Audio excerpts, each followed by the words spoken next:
இந்திய கிரிக்கெட் அணி சரிவை நோக்கி போய்கிட்டே இருக்கு. ஒரே ஒரு ஆளால, கௌதம் கம்பீர் அப்படிங்கிற ஒருத்தவருடைய ஈகோவால, ஒட்டுமொத்த இந்தியா டீம் டெஸ்ட் அணியாக இருக்கட்டும், T20 அணியாக இருக்கட்டும், ODI அணியாக இருக்கட்டும், எல்லாமே தொடர் தோல்வி சந்திச்சுட்டே இருக்காங்க. முக்கியமா சரியான டிசிஷன் எடுக்கிறது கிடையாது. நெறைய இன்ஃப்ளூயன்ஸ் பண்றாங்க. திறமையான பிளேயர்ஸ்க்கு வந்து பார்த்தீங்கன்னா, அங்க வந்து வாய்ப்பு கிடைக்க மாட்டேங்குது.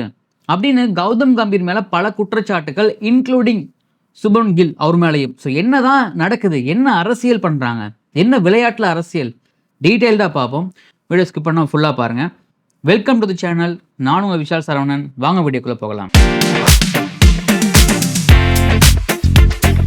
டெய்லி அப்டேட்ஸ், டெய்லி வீடியோஸ்க்கு மறக்காம நம்ம சேனலை சப்ஸ்கிரைப் பண்ணி பெல் ஐக்கானை கிளிக் பண்ணிக்கோங்க. இந்திய கிரிக்கெட் அணி நம்ம வந்து நடப்பு சாம்பியன் T20ல. அது மட்டும் இல்லாமல் நம்ம வந்து ஒரு நிறைய சாம்பியன்ஸ் ட்ராஃபிஸ் வாங்கியிருக்கோம், ஏஷியா கப் வாங்கியிருக்கோம். அப்படிலாம் இருக்கும் பொழுது ஒரு சில மாதங்களாகவே நிறைய மிஸ் அண்டர்ஸ்டாண்டிங்கில் இருக்குது, நிறைய தோல்விகளை சந்திக்கிறாங்க, சரியான கேப்டன்சி கிடையாது. முக்கியமாக ரோஹித் சர்மா மற்றும் விராட் கோலி இவங்களுக்கு மேலே இருக்கக்கூடிய அரசியல்.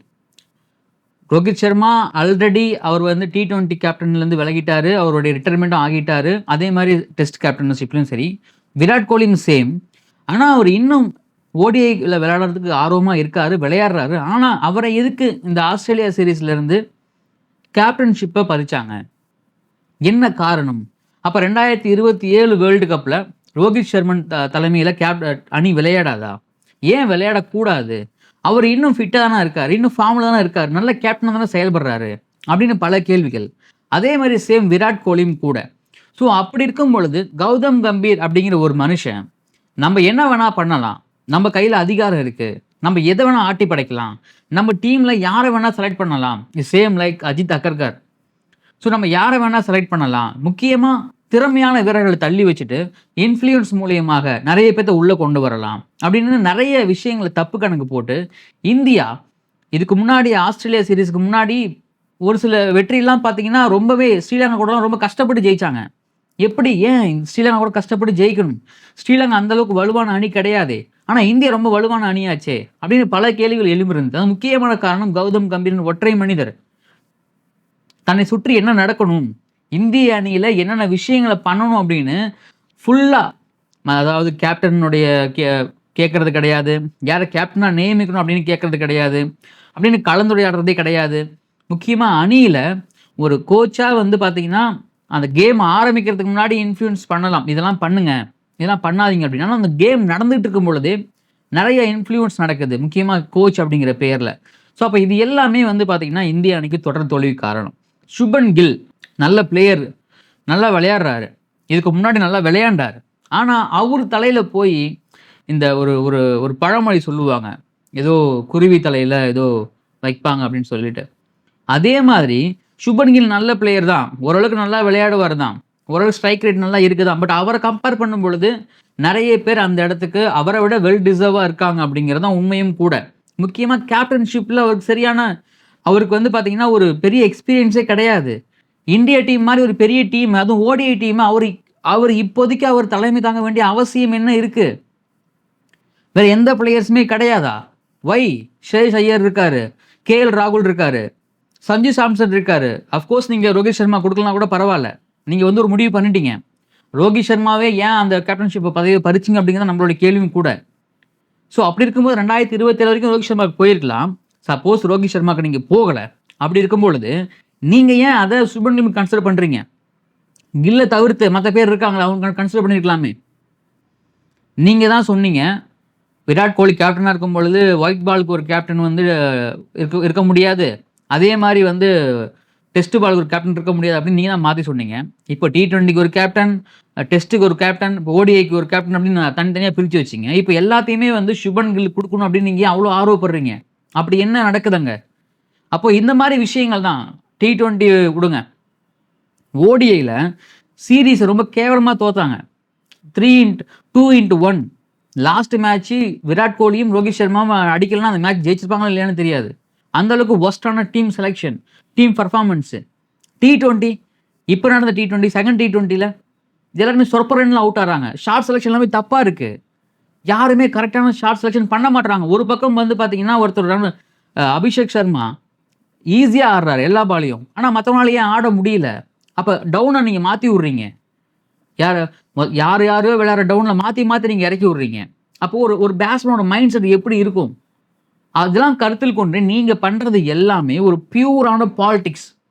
கௌதம் கம்பீர் பண்ணக்கூடிய பியூர் பாலிடிக்ஸ். ஹர்ஷத் ராணாலாம் கொண்டு வந்து நீங்கள் சிவம் தூபேக்கு முன்னாடி நீங்கள் அமுச்சு விட்றீங்க. அவர் என்ன பண்ணிட்டார் அப்படி? ஹர்ஷத் ராணா அப்படி அவர் என்ன ப்ரூவ் பண்ணியிருக்காரு அதுக்கு முன்னாடி? தூபேவாவது ஏதோ 2 பால் சுற்றுவார், ஏதோ மாட்டும், ஸ்பின்னில் நல்லா விளையாடுவார், ஸ்பின்னில் மட்டும் நல்லா விளையாடுவார், மற்ற இதில் விளையாட மாட்டார் அப்படின்னா அப்புறம் எதுக்கு அவரையும் டீமில் வச்சுருக்கீங்க? அப்போ என்ன மாதிரி டீம் செலெக்ஷன் இது? அப்போ நீங்கள் பண்ணுறது வந்து உங்களுடைய டிசிஷன் என்னவாக இருந்தாலுமே அதை நான் தான் எடுப்பேன், அதை நான் ஜெயிச்சிங் காட்டுவேன் அப்படின்னு ஏகப்பட்ட கொலாப்ஸ் டீமில். இது எல்லாமே தான் இந்த தொடர் தோல்விக்கு முக்கியமான காரணம் இந்திய அணிக்கு, கிரிக்கெட் அணிக்கு. ஸோ ஒரு பக்கம் பார்த்தீங்கன்னா இந்திய மகளிர் அணி சூப்பராக செயல்படுறாங்க, சூப்பராக பண்ணுறாங்க. அரையிறுதிக்கே வருவாங்கன்னு நினச்சிட்டு இருந்த இந்திய அணி அரையிறுதிக்கு வந்தாங்க, அரையிறுதியில் ஜெயிச்சாங்க. 1 மேன் 300+ ரன் வந்து சேஸ் பண்ணுறாங்க, ரொம்ப சூப்பராக பர்ஃபார்ம் பண்ணுறாங்க ஒரு பக்கம் இந்திய மகளிர் அணி. ஆனால் ஒரு பக்கம் பார்த்தீங்கன்னா அதுக்கு நேர் ஆப்போசிட்டாக இந்தியன் டீம், மென்ஸ் டீம் பார்த்தீங்கன்னா ரொம்ப ஸ்ட்ரகிள் பண்ணுறாங்க. முக்கியமாக ஆஸ்திரேலியாவில், அதுக்கு முன்னாடி ஸ்ரீலங்காவில் ஸ்ட்ரகிள் பண்ணாங்க அவங்க.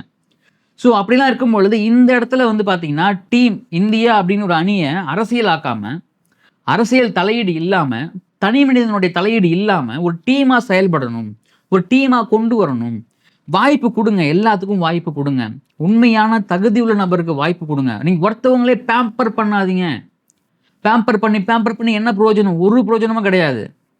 உண்மையாக திறமை இருக்கிறவன் ஆடி ஜெயிச்சு முன்னேறி போகட்டுமே. அது ஏன் உங்களுக்கு பொறுக்கலை? அப்படி என்ன உங்களுக்கு ஈகோ? யார் மேலே ஈகோ உங்களுக்கு? அப்போ யார் இங்கே பலிகாடு ஆகிறது? இதுவும் இந்த கடைசி 2-3 வருஷமாக அரசியல் எந்த அளவுக்கு பீக்கில் இருக்கணுமோ அந்த அளவுக்கு பீக் கிரிக்கெட்டில் இருக்குது. கடைசி 2-3 வருஷமா. இதுக்கு முன்னாடி இருந்துச்சு, பட் இடையில கொஞ்சம் அது இல்லாமல் இருந்துச்சு. ஆனால் இந்த கடைசி 2-3 வருஷமா ரொம்ப பீக்கில் இருக்குது. ஃபேவரட்டிசம், குரூப்பிசம், நெப்போட்டிசம் அப்படின்னு நிறைய விஷயங்கள் இந்த கிரிக்கெட்டில் வந்து பார்த்திங்கன்னா ஒளிஞ்சிருக்கு. இதனால் நிறைய பேரோட வாழ்க்கை வந்து பார்த்திங்கன்னா கேள்விக்குறியாக மாறிக்கிட்டு இருக்கு. உண்மையாகவே தகுதி உள்ள நபர்கள், உண்மையாகவே ஒரு நல்ல குட் பிளேயர், குட் ஸ்போர்ட் எப்படி விளையாட முடியும் இந்த மாதிரி இருக்கும் பொழுது? அப்போது இங்கே நிறைய விஷயங்களை சரி செய்ய வேண்டிய இடத்துல இந்திய அணி இருக்குது. இதை தொடர்ந்து நீடிச்சுது அப்படின்னா இந்தியாவுடைய கிரிக்கெட் எதிர்காலம் மிகப்பெரிய கேள்விக்குறி உண்டாக்கும். முக்கியமாக மென்ஸ் டீம் கடைசி வரைக்கும் ஐபிஎல் மட்டுமே பார்த்துக்கிட்டு, கடைசி வரைக்கும் ஐபிஎல் மட்டுமே ஜெயிச்சுக்கிட்டு, கடைசி வரைக்கும் ஐபிஎல் மட்டுமே செலிப்ரேட் பண்ணிட்டு போக வேண்டியதுதான். நல்ல ஒரு டெஸ்ட் பார்க்க முடியாது, நல்ல ஒரு ஓடிஐ பார்க்க முடியாது, நல்ல ஒரு இன்டர்நேஷ்னல் மேட்ச் பார்க்க முடியாது, போய் நம்ம வந்து ஓவர்சீஸில் வந்து ஜெயிச்சு கப்படிக்க முடியாது அப்படிங்கிறதுலாம் கனவாக மாறிடும் ஒரு சில காலத்துக்கு அப்புறம். இந்த ஜென்ரேஷனில் உள்ள ரசிகர்கள் என்ன பண்ணுறாங்க அப்படின்னா T20 மட்டும் பார்த்தா போதும், ஐபிஎல் மட்டும் பார்த்தா போதும், முக்கியமாக ஐபிஎல் மட்டும் பார்த்தா போதும் அப்படின்னு நிறைய நினைக்கிறாங்க.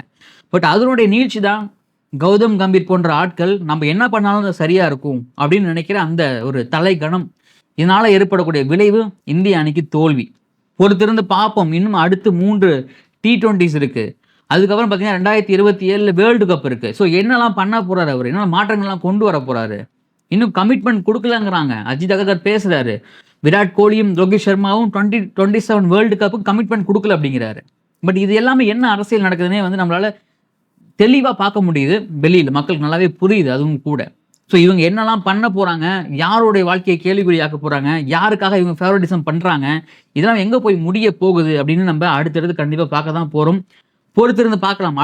அடுத்த 3 T20 போட்டிகளில் என்ன மாதிரி பர்ஃபார்ம் பண்ண போகிறாங்க, என்ன மாதிரி விஷயங்கள்லாம் பண்ண போகிறாங்க, என்ன மாதிரி கொலாப்ஸ்லாம் பண்ண போகிறாங்க அப்படின்னு எல்லாத்தையும் பொறுத்திருந்து பார்க்க தான் போகிறோம். அதையும் நம்ம அப்டேட்டாக கொடுக்க தான் போகிறோம். ஸோ இது மாதிரி டெய்லி நியூஸ், ஸ்போர்ட்ஸ், பாலிட்டிக்கல்ஸ், சினிமா, இந்த மாதிரி விஷயங்களை டே டு டே லைஃப்பில் நம்ம தெரிஞ்சுக்கிறதுக்கு ஒரு 8 to 10 minutes வீடியோஸை நீங்கள் பார்க்கணும் அப்படின்னா அதுக்கு மறக்காமல் நம்ம சேனலை சப்ஸ்கிரைப் பண்ணிக்கங்க.